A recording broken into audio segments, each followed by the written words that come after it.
اس میں کوئی جڑ ہی نہیں پائے گا۔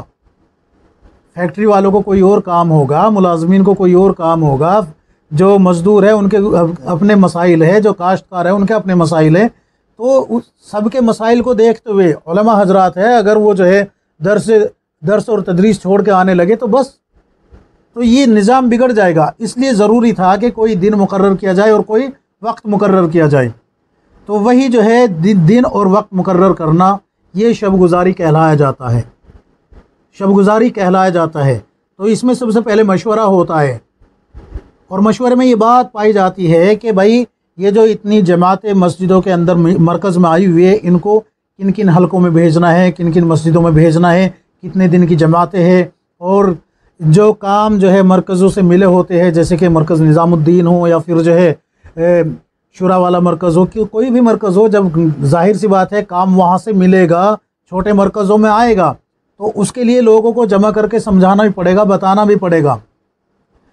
تو اسی لیے جو ہے یہ لوگوں کو جمع کیا جاتا ہے شب گزاری میں۔ پھر دوسری بات، ہر مسجد سے، ہر حلقے میں سے کسی نہ کسی ایک مسجد میں سے جماعت بنتی رہتی ہے، کچھ افراد بن جاتے ہیں، کبھی جماعتیں بن جاتی ہے۔ تو ان کو نکالنے کے لیے، ان کو بھیجنے کے لیے، ان کے رخ بنانے کے لیے بھی ضروری ہے کہ مشورے سے ہی یہ سب چیزیں طے ہوتی ہے۔ تو ان کے لیے بھی ضروری ہے کہ مشورہ کیا جائے۔ اور ظاہر سی بات ہے جب یہ جماعتیں اپنی اپنی مسجدوں سے آتی ہے تو ان کو جو ہے مخاطب بھی کیا جاتا ہے، تو اس کے لیے پہلے بیان ہوتا ہے تاکہ جو اللہ کے راستے میں جماعت جانے والی ہے ان کے اندر اللہ کے راستے میں چلنے کا جذبہ پیدا ہو جائے، اللہ کے راستے کی مشقتوں کو اٹھانا ان کے لیے آسان ہو جائے، پریشانیوں کو اٹھانا آسان ہو جائے۔ پھر تشکیل ہوتی ہے، تشکیل میں پتہ لگتا ہے کہ فلاں مسجد کی ایک جماعت ہے، فلاں مسجد کے اتنے افراد ہیں، فلاں مسجد کی یہ جماعت ہے، چلے کی یہ جماعت ہے، 4 مہینے کی یہ جماعت ہے، عشرے کی یہ جماعت ہے، سحر روزہ کی یہ جماعت ہے۔ اس طریقے سے مکمل طور پہ جو ہے باقاعدہ یہ ایک نظام بنایا ہوا ہے۔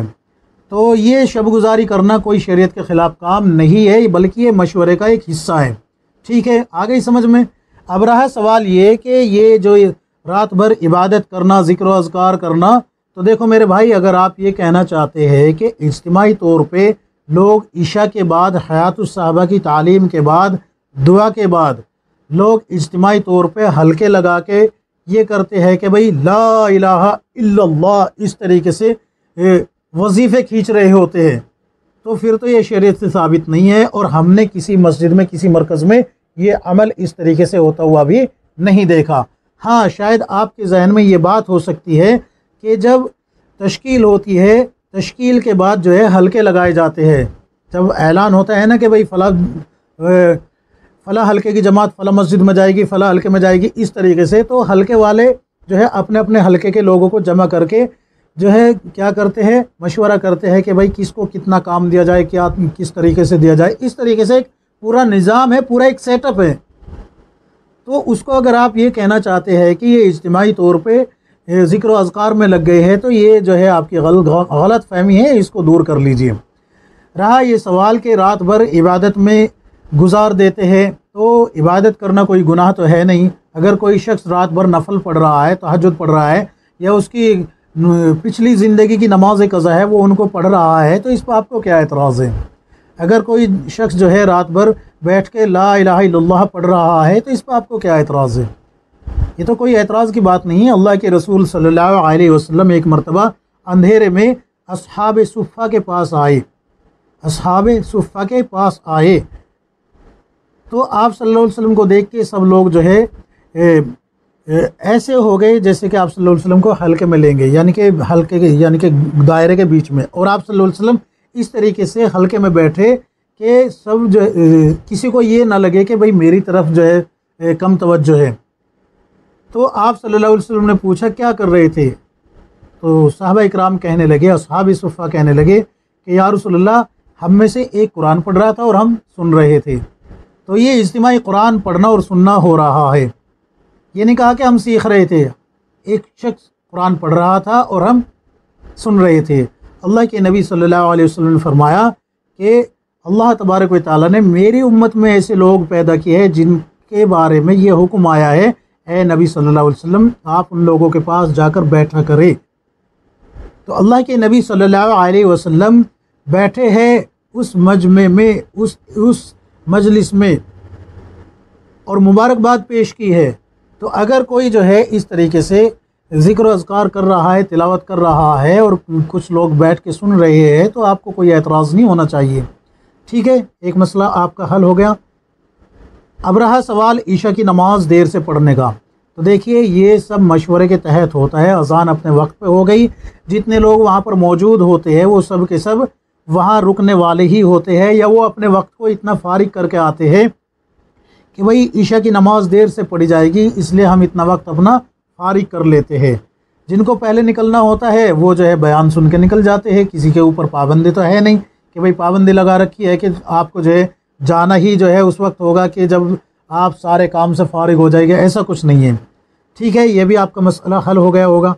اب سوال یہ رہ گیا کہ کیا ہفتے میں کوئی ایک دن مقرر کر کے یہ بیان کیا جا سکتا ہے یا نہیں؟ تو دیکھیے اسی سے جو ہے نا آپ کے سارے مسئلے حل ہو جائیں گے۔